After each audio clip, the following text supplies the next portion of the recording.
Welcome to this comprehensive guide on best practices for Banco Sabadell Debit Card. As a valued customer, it is essential to understand how to use your debit card securely and efficiently.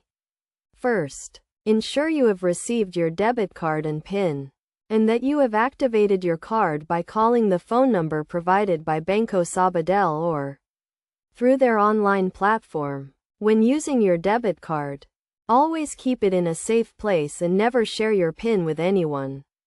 Make sure to sign the back of your card as soon as you receive it. And avoid using easily guessable PINs such as your birthdate or anniversary. To use your debit card for purchases, simply insert or swipe your card at a payment terminal, enter your PIN, and wait for the transaction to be processed. You can also use your debit card for contactless payments, which allows you to make small purchases quickly and easily.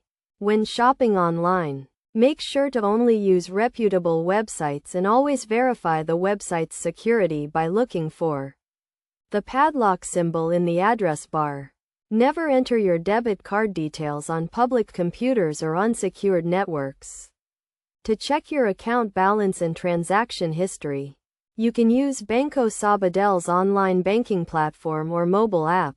This will help you keep track of your spending and ensure that there are no unauthorized transactions on your account. In case your debit card is lost or stolen, contact Banco Sabadell immediately to report the incident and request a replacement card.